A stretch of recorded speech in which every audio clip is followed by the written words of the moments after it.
The Virtual Journey of the Body by Diana Reyes. Here we have Giotto's Lamentation. This work was created in 1305. The word lamentation can be related to grief. Jesus Christ is being seen here crucified and taken down from the cross. We can see how he's being mourned in this artwork. His mother show holding her dead son. Christ is surrounded by his followers. The image can portray Jesus Christ as something real, something we can view as something as a human. A figure in the image is the red-headed woman named Maria Magdalena. She's seen holding Christ's feet. In the Bible, the story tells that Magdalena had also rubbed Christ's feet with ointment and wiped his feet with her hair. Beautiful angels are seen in this artwork. The angels seem to be in pain, agonizing. We can see how they pull their hair and hold their faces with both hands. They seem to be mourning Jesus' death. I mean, in this picture, we see the drawn figures looking in and made it so that the viewer's eyes are focused on the center where Jesus Christ is lying. The image seems to project sadness. In some way, Mary seems to be showing a form of tenderness. She seems to be pleading with him to just wake up. We see Christ on her lap, extended, the expression of pain in her face, how she raised her right knee up to push him up towards her.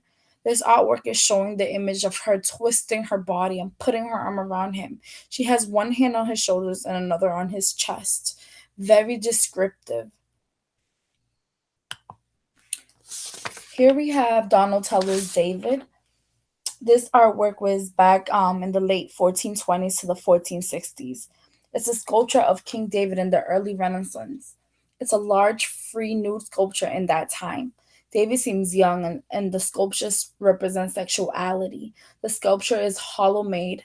The figure is made out of bronze, copper, and tin. The statue pose seems relaxed. David's hand is on his hip and looks down. He's basically nude with just hat and boots on. The body was seen like a form of corruption in that time. Greece and Rome seems to admire the human body, but the nude, the nude sculpture was a lot for that age. Sculpture was important to the people of Florence. It's a civic symbol, but it also has an intimate quality to it. In the 1460s, it was in the middle of the Medicean garden. Florentine people admire and identify with King David, just like some people didn't admire that it was a nude sculpture, but they seen it as a for as a they seen him as a hero. He had defeated his enemy with the help of God. He had defeated the Duke of Milan in the 15th century with the help of God. Um, and David seems to be a symbol to them. They were blessed with victory and freedom. They were the Florentine Republic. In a sense, Goliath played the role of the Duke of Milan in Florence fight for freedom. I mean, here we see David.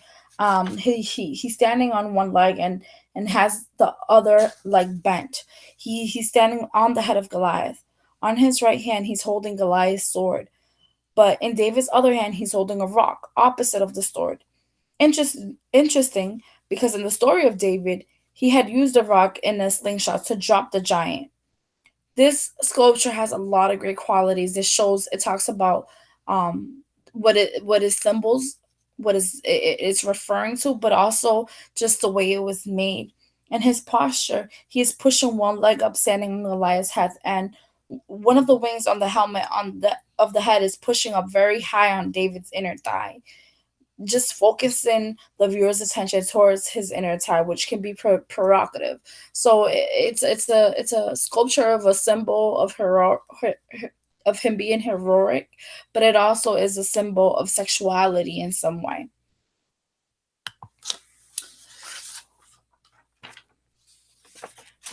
Now here we have Peter Paul's Peter Paul's Rubens Elevation of the Cross.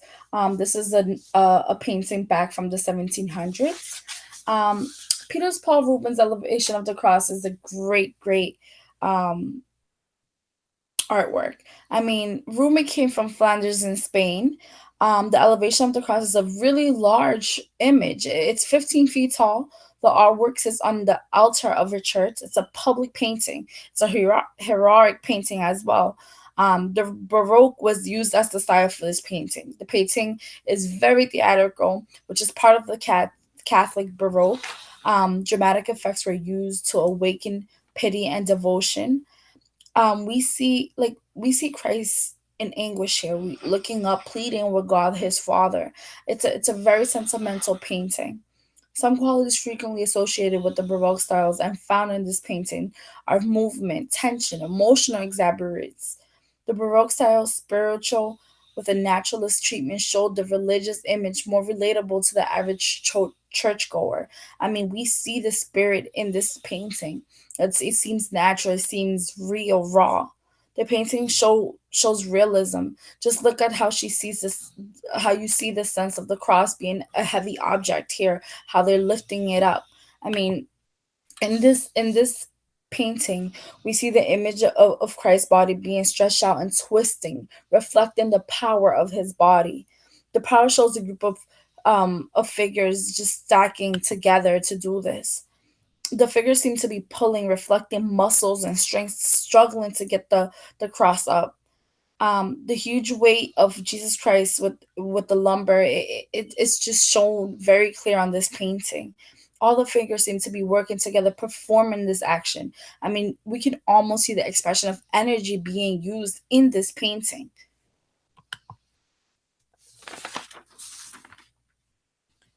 Here we have David's Oath of the Haredi. This painting is back from the 1700s. David's Oath of the Haredi was created back in 1784. It was presented though in 1785. People loved the new painting when it was showed.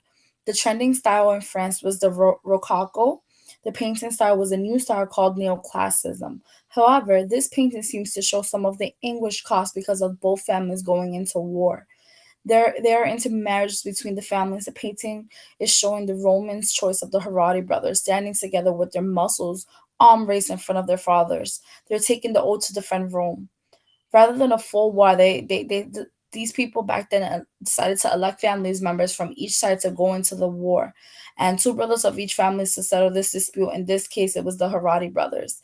And this picture just shows the woman from the family behind the father just reflecting or in anguish. The body is showing them curved downwards. Aisha is seen like in pain. They seem hurt because of the two families are united by marriages. One of the wives in the painting is the daughter of Karate, and the other, Camila, is engaged to one of the Karate brothers.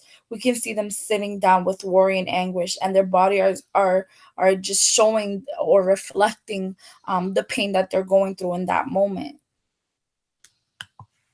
Here we have Manet's Olympia. This is from a painting back from the 18 from back from 1863. The painting of Olympia enhances a sexual nude female body.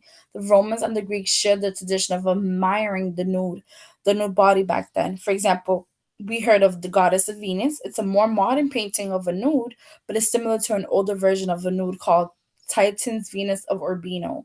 This painting is a less academic representation compared to the Venus painting, but the artist's painting was using realism art style. This is what we see here, which is art about real life. I mean, we see it in the way that the painting is displaying the body of a real woman named Olympia in a real apartment in Paris. This art has a social aspect to it. It's just giving the attention to the conventions that exist in art making and the judgment towards prostitutes in that time. The painter is trying to like express a message in some way.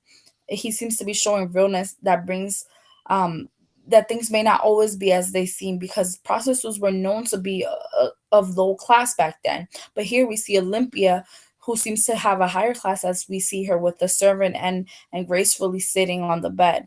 I mean, Edward was a leading artist in his time. He's showing quality art, different type of painting from the classical older nudes from that time. Painting like Venus show women in a shy manner and perfectly beautiful. But Olympia's painting is showing more attention by looking directly to us. Just more natural. People, I mean, we could see in this painting how how he was trying to present a less perfected woman, showing asymmetrical figures and lips a normal thin size. The painting was criticized in many ways, some even saying that the shadow on her hands are showing um, filthiness, and but Olympia's painting is showing more attention to the viewer. She's looking directly to us, and it's showing us that she's a real woman. Like I said, we see her pick up her head, looking to us with the angle with the angle and the pose of her body, just naturally laying on the bed with her servant. The painting is inches is we can say maybe sexual. We see her gaze out at the viewer and almost as if she is thinking and looking at the viewer. Here we have Picasso's Les Demoiselles Avignon. This painting was back from 1907. Picasso painted the Lessa Mosaic. It was displayed in the Museum of Modern Art. Picasso was a Spanish artist in Paris when he painted it. The painting is representing a brothel, which is a place where men can visit prostitutes. The painting is showing a woman to the viewer. It's showing like a break to the previous conventional human body because we see kind of like of a lot of figures here. He painted a body. We can some say in space. It shows five houses from an actual brothel. This painting shows sexuality. The woman seems to be nude, but it doesn't seem to be clear. The woman's gaze is looking outward to the viewers. The woman fill the entire space. His space is interior closed.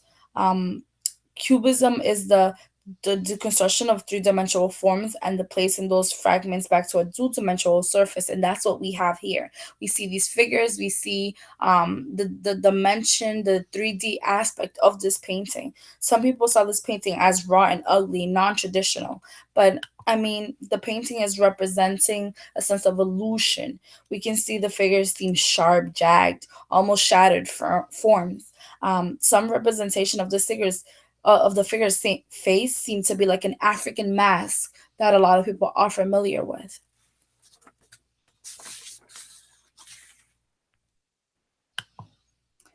Let's compare two of the artworks. We have Donatello's David and Manet's Olympia.